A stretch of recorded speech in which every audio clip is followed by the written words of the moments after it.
نہ خاندان ہے، نہ شکل و صورت ہے، نہ مال ہے، نہ جائیداد ہے، نہ مقام اور مرتبہ ہے، حبشی نسل ہے اور غلام ہے، لیکن مقام اور مرتبہ کتنا اونچا ملا ہے؟ کیوں؟ اس لیے کہ اللہ کے یہاں معیار تقوی ہے، معیار حسب و نسب نہیں ہے۔ اس لیے نبی کریم صلی اللہ علیہ وسلم نے حسب اور نسب پر جو ہے طعن و تشنیع کرنے سے منع فرمایا ہے کہ کوئی یوں نہ کہے کہ میں اونچے نسب کا ہوں، میں اعلیٰ نسب کا ہوں اور تو کمزور ہے اور تو نیچی نسل کا ہے۔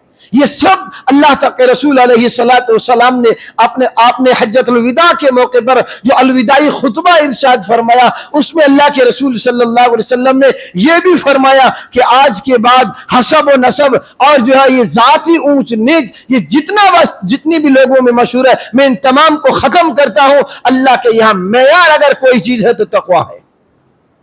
اس لیے اللہ تبارک و تعالیٰ نے حضرت لقمان کا تذکرہ قرآن کریم میں کیا، اور ان کی نصائح جو انہوں نے اپنے بیٹے کو کی ہے، اللہ نے قرآن کریم میں تذکرہ کیا ان کا، تاکہ ہمیں اور آپ کو رہبری مل سکے۔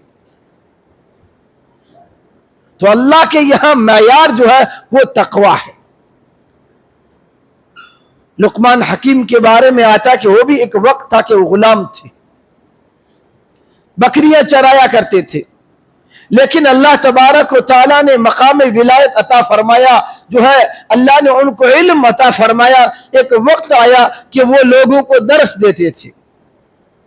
ایک مرتبہ مسند درس پر تشریف فرماتے کہ سامنے سے بکریاں چرانے والا نکلا، اس نے پہچان لیا، دوڑ کر کے آیا اور کہنے لگا کہ حکیم لقمان، تم یہاں تک کیسے پہنچے ہو؟ تم تو میرے ساتھی تھے، میرے ساتھ بکریاں چرایا کرتے تھے، یہ مقام تمہیں کیسے مل گیا؟ تو لقمان حکیم نے فرمایا کہ میں نے اپنی زندگی میں چند ایسی چیزوں کو حاصل کیا اور میں ان پر کاربند رہا، اللہ تبارک و تعالیٰ نے مجھے یہاں تک پہنچا دیا۔ ان میں سے ایک تو تذکرہ انہوں نے یہ کیا کہ میں نے اپنی زندگی میں لایانی اور فضول باتوں سے اعتراض کر دیا۔ میں نے یہ طے کر لیا کہ میں اپنی زندگی میں کوئی فضول بات نہیں کروں گا، اس لیے کہ فضول باتیں انسان کو پتہ نہیں کہاں تک پہنچا دیتی ہیں۔ بعض مرتبہ انسان کو جو ہے کفر تک کی فضول باتیں اور جو ہے فضول بحث و مباحث، اسی طریقے سے فضول کا جو ہنسی مذاق ہوتا ہے، یہ انسان کو پتہ نہیں کہاں سے کہاں تک پہنچا دیتے ہیں۔ ایک مرتبہ لقمان حکیم کو ان کے مالک نے ایک بکری دی اور کہا کہ جاؤ اس کو ذبح کرو اور اس بکری کے 2 ایسے پارٹ اور 2 ایسے جز لے کر کے آؤ جو سب سے زیادہ اہمیت کے حامل ہو۔ چنانچہ گئے، انہوں نے بکری کو ذبح کیا، بکری کا دل نکالا اور زبان کاٹی، یہ 2 اجزاء لے کر کے اپنے مالک کے پاس آئے۔ کچھ عرصہ گزرا، پھر مالک نے ایک بکری دی کہ جاؤ اب اس بکری کو ذبح کرو اور اس بکری کے 2 ایسے پارٹس اور 2 ایسے جز کاٹ کر کے لاؤ جو سب سے زیادہ گندے ہوں، تمہارے نزدیک سب سے زیادہ خراب ہو، وہ 2 پارٹ لے کے آؤ۔ چنانچہ دوبارہ گئے، بکری کو ذبح کیا، وہی 2 پارٹ، دل نکالا اور زبان کاٹی اور اپنے مالک کی حضور پیش کیا۔ مالک نے سوال کیا کہ پہلے بھی آپ کو کہا میں نے کہ 2 اچھے پارٹ سے لے کر کے آؤ، جو 2 اچھے اجزاء لے کر کے آؤ، تب بھی 2 یہ چیزیں لے کر کے آئے، اور جب خراب کا بولا تب بھی یہی 2 چیزیں لے کر کے آئی۔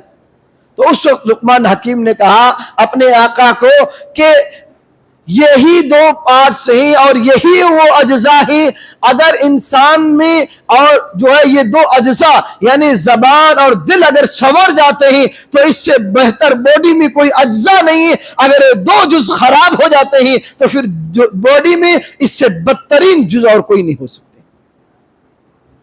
تو یہ 2 چیزیں ہیں۔ تو انسان کو فرمایا کہ میں نے اپنی زندگی میں یہ طے کر لیا کہ لایانی اور فضول باتیں نہیں کروں گا، اور دوسری چیز میں نے اپنی زندگی میں یہ اپنائی کہ میں اپنی زندگی میں کبھی جھوٹ نہیں بولوں گا، اور تیسری چیز یہ بتلائی کہ میں نے ہمیشہ اپنی زندگی میں یہ طے کر لیا ہے کہ اللہ کی رضا والے اعمال کروں گا، اللہ کے ہر حکم کو اس کے حکم کے مطابق پورا کرنے میں اپنی تب و جان لگاؤں گا اور اسی پر مر مٹوں گا۔ میں نے یہ فیصلہ کر لیا ہے، اللہ نے مجھے یہ مقام عطا فرما دیا ہے۔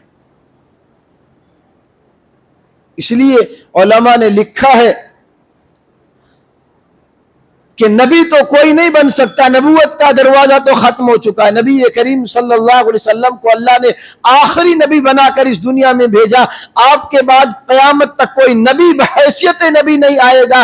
نبی آئیں گے ایک حضرت عیسیٰ علیہ السلام، لیکن وہ بحیثیت امتی آئیں گے، نبی کی حیثیت سے نہیں آئیں گے۔ اس لیے نبی علیہ السلام کے بعد اگر کوئی نبوت کا دعویٰ کرتا ہے تو دنیا کا بدترین انسان ہو سکتا ہے، لیکن فرمایا کہ ولایت، اللہ کا ولی بننا، جو ولایت کا مقام ہے اور ولایت تک جانے کا جو راستہ ہے، یہ قیامت تک کھلا ہے۔